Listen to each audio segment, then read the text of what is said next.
Hello, everyone. I'm Sibyl Star, and today we're going to be meeting our Star Nation relatives from the constellation of Draco and the Dragons. You know, this is the year of the dragon, and the dragons are just coming in so strong, and they do come from the constellation of Draco. So it's important to meet our relatives from that Star Nation. And as we are in the ascension process known as the Great Shift, our consciousness is opening and expanding. And with that comes a remembering that we are multidimensional beings having an experience of separation from source. But the true reality is that we have never left source. It is just our experience of being an aspect or a fractal of the one, and is part of the 3D reality to forget. But now is a time of remembering who we are, that we are multidimensional beings having experiences in different realities and dimensions, and different timelines, where there is no past or future. There's only the present. Everything is existing at the same time. And to remember that we have families in other star nations, that we have a starseed lineage. There has been a quarantine on Earth that has prevented our Star Nation relatives from having contact with us for quite a while. But that quarantine has been lifted, and it is now time to make relations once again with our galactic family, or we could call them our cosmic cousins. Our Star Nation relatives need us to remember them, as they are here to help us with the shift in consciousness here on Mother Earth as we rejoin the cosmic collective. Bashar says that 2023 and 2024 are years that begin a 10-year window of open contact, but that we must elevate our own consciousness so we can meet our Star Nation relatives in their resonant field, as a 3D reality is difficult for them to manifest in. But we can meet our Star Nation relatives in the same dimensions as the magical beings, such as the fairies, elves, and the dragons. The dragons are in the fourth dimension. And, you know, there have been many times in the history of our Earth where humans have been able to enter that fourth dimensional reality much more easily and connect with our magical friends. And that door is opening again. And so today we will meet the dragons and the star beings from the constellation of Draco. All right, let us begin.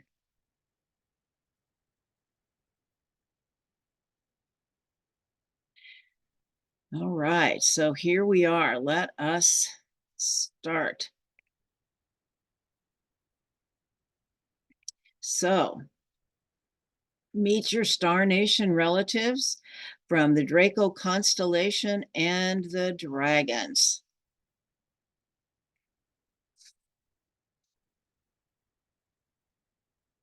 Draco is one of the largest constellations in the sky, and it is located in the northern celestial hemisphere. The constellation represents Ladon, the dragon that guarded the gardens of the Hesperides in Greek mythology. The name Draco means dragon in Latin. And you can see it here. It's where it is. It's one of the very northern stars. It is what is called a circumpolar constellation, meaning it never sets below the horizon for many observers in the northern hemisphere, meaning it can be seen year round, and that is because it is so far north. Draco contains several famous deep sky objects.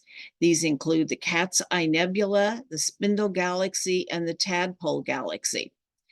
Draco is the 8th largest constellation in the night sky, occupying an area of over 1,083 square degrees, and it can be seen at the latitudes plus 90 and to minus 15, and it spans over 250 zodiac degrees from Aries to Sagittarius. Draco has 9 stars with known planets. The brightest star in the constellation is Itamen, or they might call it Eltanin, which is this star right here. And this star actually aligns with the galactic center. Here is the head of the dragon, and here's some of the stars. We've got Itamen and we've got Rastaban. There's quite a few here. And anyway, and you come down here, and here is Thuban. And Thuban is called, well, let's go back here. Draco has 9 stars with known planets. The brightest star in the constellation is Itamen, or Gamma Draconis. There is 1 meteor shower associated with the constellation, the Draconids. Alpha Draconis, or Thuban, and here is Thuban, isn't a particularly bright star, but it holds a special place in the hearts of stargazers. That's because Thuban, a relatively inconspicuous star, was the pole star some 5,000 years ago. Now the pole star is Polaris, but 5,000 years ago, when the Egyptians were building the pyramids. And there's evidence that Thuban helped guide the ancient pyramid builders. Some features inside the pyramids do align with the stars of Draco. And Thuban is also known as the heart of the dragon. The pyramids may appear to us as an enduring monument of ancient Egypt. The sky slowly changes, and because Earth axis wobbles slowly over 26,000 years, the identity of our pole star changes. So Thuban is no longer our pole star, but it will be the pole star again some 20,000 years from now. Okay, all right. So we're now going to talk about the mythology of Draco and the dragons. So throughout history, the Draco constellation has been seen as a snake, a dragon, or a serpent. It was seen by the Babylonians as Tiamat, the great dragon. I love this image here. The stars of the little bear were originally known as the dragon's wings. But since the time of the Greeks, the dragon has had no celestial wings. The little bear now has its own constellation, of which Polaris is the brightest star. With Dracos stars being the pole stars from about 4,500 BC to about 2000 BC, the mighty celestial dragon was seen to guard the greatest treasure of all, the still point of the pole. The dragon never slept because it was a circumpolar star, thereby suggesting that this is also the creature which is the 100-eyed non-sleeping dragon, which guarded the golden apples in the Garden of the Hesperides. Golden apples are a symbol of power, beauty, and immortality. In Celtic mythology, the dragons guarded that which was sacred. And so, who are the dragons? They are mythical, magical beings from another universe. The constellation Draco is said to be the stellar home of the dragons here in the Milky Way. They are ancient wisdom keepers who are enlightened, all-seeing, and all-knowing beings. They are guardians of the galaxy. They are cosmic warriors, protectors of divine will, and keepers of divine order. In Western lore, dragons are beings of chaos and are to be feared. They can also represent some of our deepest fears, so you may need to confront your fears when the dragons show up. Ultimately, the dragons are about reclaiming our power by aligning with divine will and our divine plan. That's what divine will is. It's our divine plan. It is the intention of the light. Many people feel very connected to dragons now, as they are here to help us with this shift and are appearing in our consciousness in great numbers. Dragons have always lived somewhere in our consciousness, as so many stories and fairy tales have dragons. And who can forget the magical song of the 60s, Puff the Magic Dragon? Okay. This kind of looks more like Puff, whereas this is really the dragons we may need to confront. But it's also about the power. It's about how we claim our power is by confronting our fears. Okay. All right. And so certain ley lines carry dragon energy and are associated with dragons, suggesting that the dragons are energetic pathways, the energetic pathways that are embedded in Mother Earth herself is dragon energy. These dragon ley lines are woven into the fabric of various cultural mythologies. They connect to sacred sites and landscapes and ancient wonders with the serpentine energy of mythical dragons. So yeah, so these ley lines, they go around the earth. Some of them are called dragon lines, and they say they carry dragon energy, and it connects these sacred sites. Dragons are connected to the elemental energies of Mother Earth, the earth dragon for grounding and connecting to the intelligence of the natural world, the water dragon for emotional flow and transmuting energy, and the rainbow dragon for reclaiming and integrating the disowned parts of ourselves. And dragons come in many colors. The emerald dragon is the heart of the dragon and brings trust, truth, compassion, and forgiveness. The emerald green dragon. The blue dragon stands for communication and is aligned with the throat chakra. The blue dragon is held in the dragon ley lines because they are lines of communication, the ley lines. The purple dragon holds the power of transmutation and locks into the energy of the crystal skull network as well as the Akashic records. The golden dragon brings prosperity and abundance. This dragon is also a dream walker and a storyteller. The amber dragon stands for creativity, sexuality, rebirth, fertility, motherhood, nurturing, and instinct. The silver dragon carries the energy of the divine feminine, bringing nurturing, softness, and unconditional love. And the white dragon holds the essence of white light, purity, and vastness. And some of this comes from the Diamond Codex, the Diamond Codex, the Diamond Codex and the Quartz Key by Magenta Pixie. All right, so now we're going to look at the Chinese dragons because so in China, like I said, this is the year of the dragon. And so in China, the dragons are benevolent beings who bring prosperity and good fortune. Chinese emperors are of a dragon lineage. The dragon is the only animal in the Chinese zodiac that is not of the mundane earthly world. It has the highest vision. Dragon years are considered very auspicious, symbolizing power, inner strength, and courage. Dragons ask us to take the path of power. They are bold, proud, and fearless. They bring with them motivation to get things done. Only action and productivity matter for the dragon. Dragon encourages us to step out of our comfort zone. They are strong, self-confident, and commanding. Dragons are natural-born leaders. Dragons bring charismatic, visionary leadership that inspires others. Dragons create collective determination and innovative approaches to solve global issues.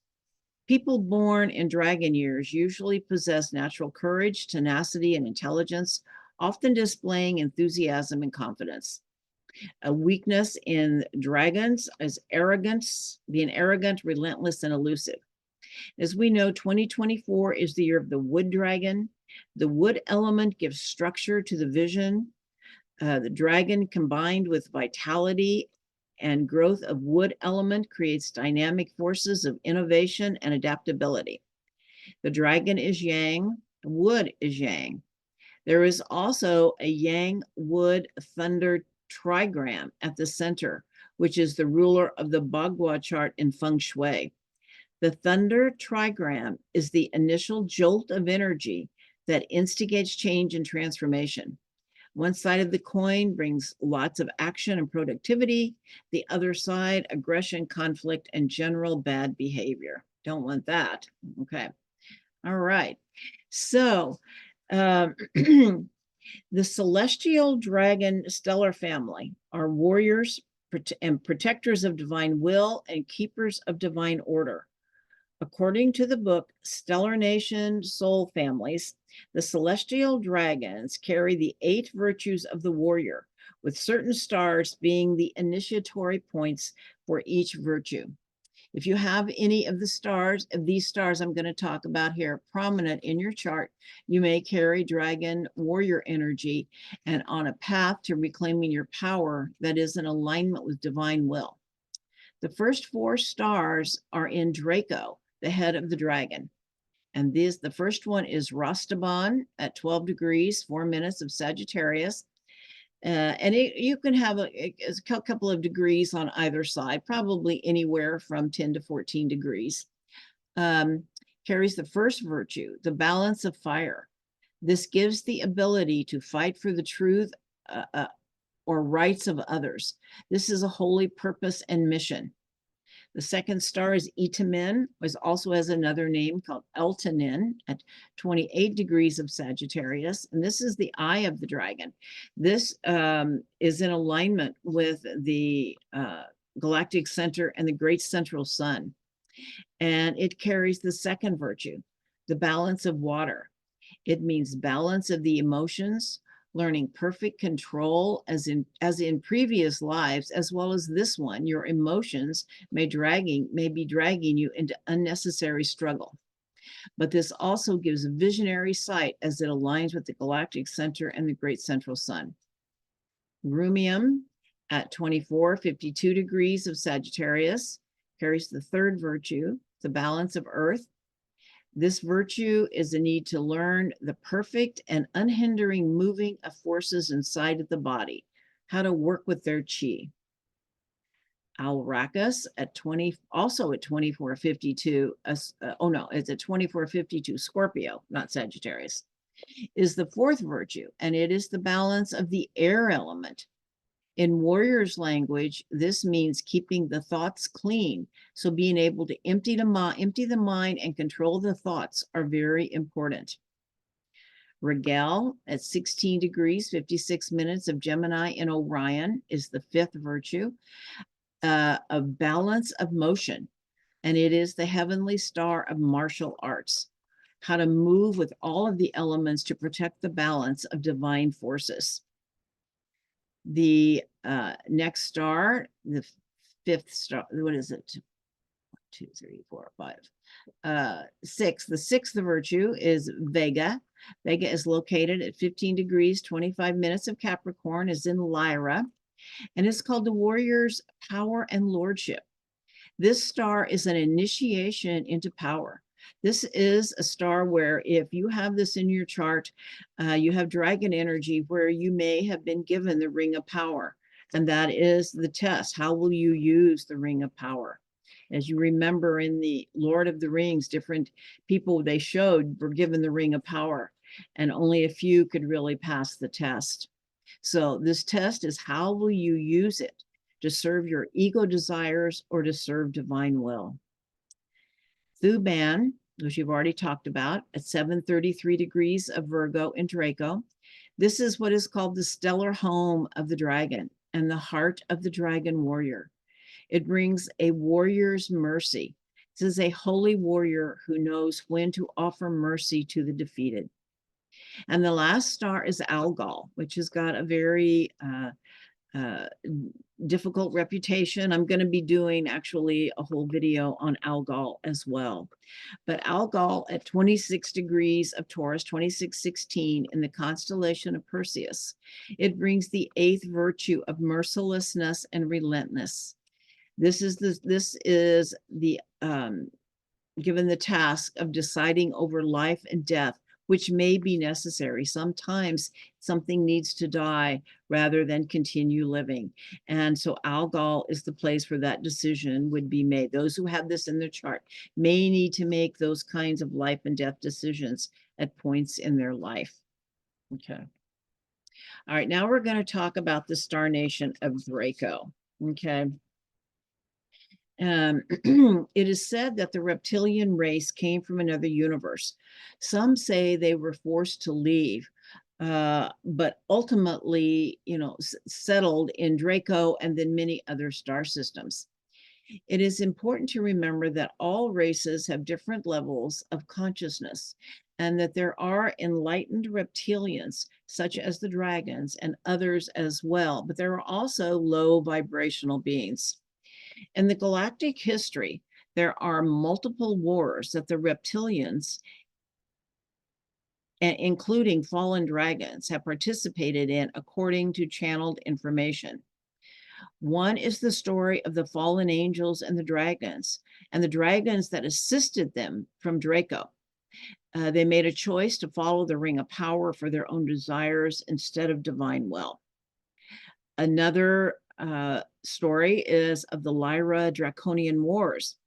According to this story, the Lyrans became very advanced technologically and started exploring and colonizing different planets in the Lyra constellation.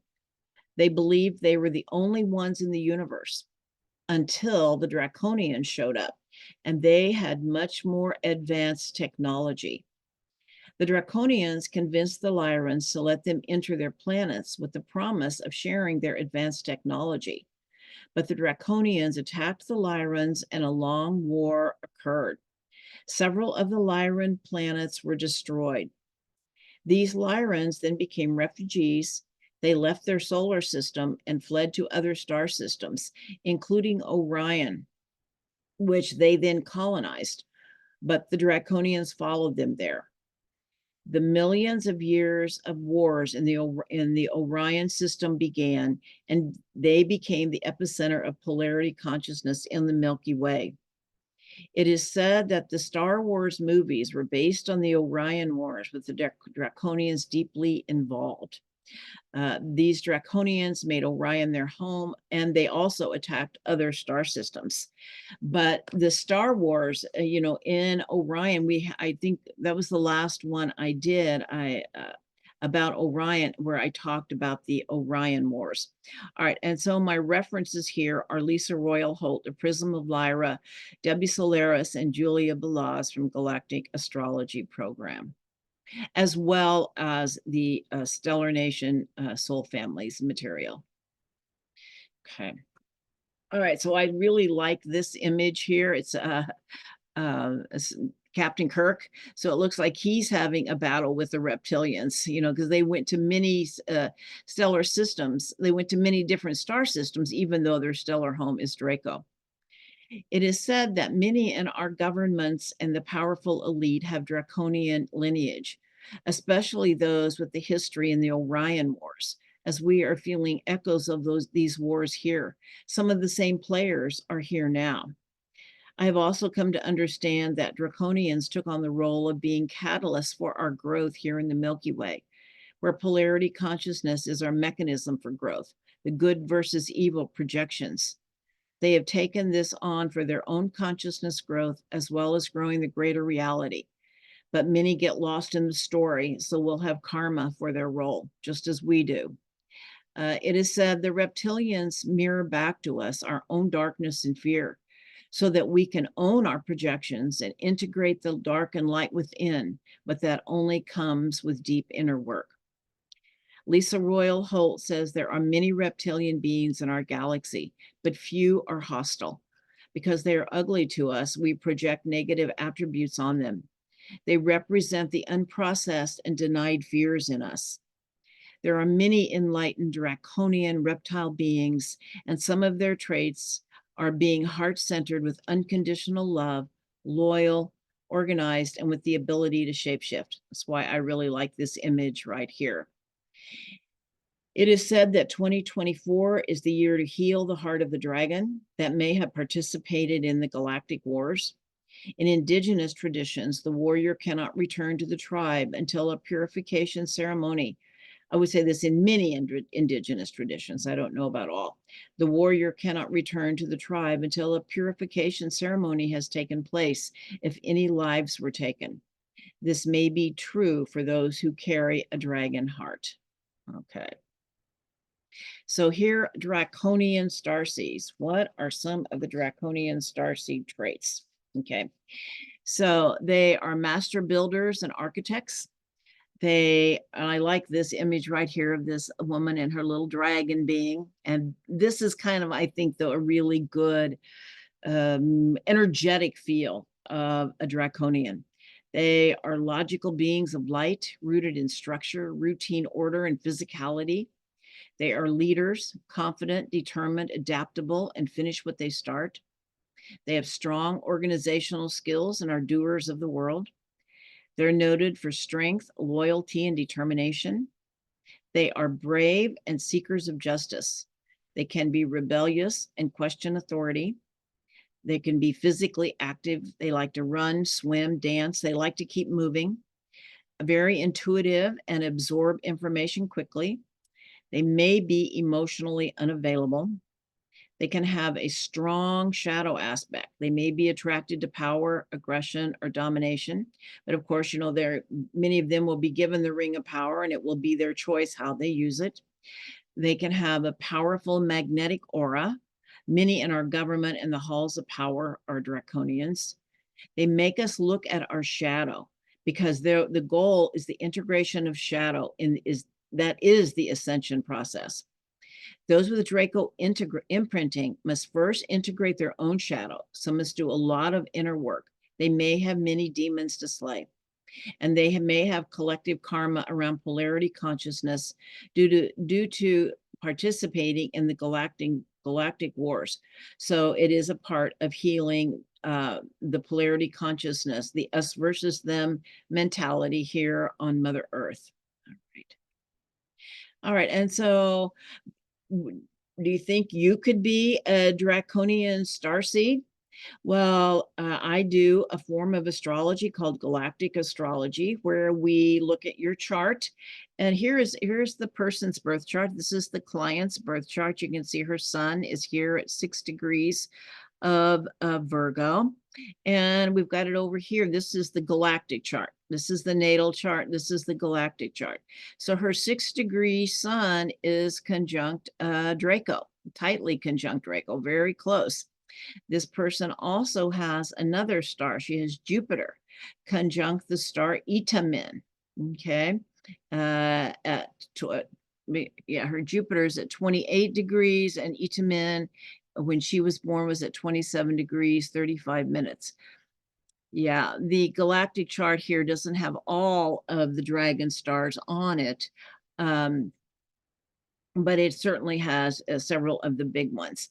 So anyway, if you think you might be a Draco or dragon starseed, you might consider having a galactic astrology reading done. Right. And I really like this. It says, you must have a dragon hidden inside you. When you need, you can let the dragon out. So, do you have a dragon hidden inside you? Is it time to let the dragon out? All right, and here's how you reach me, Sibyl Star, at www.sibylstar.com, and go to my Galactic Astrology page. All right. All right, so I hope you enjoyed that presentation. And like I said, if you're interested in a galactic astrology reading, all my contact information will be in the box below. And wishing you all a wonderful experience here in this time of great awakening. Namaste to you and many blessings.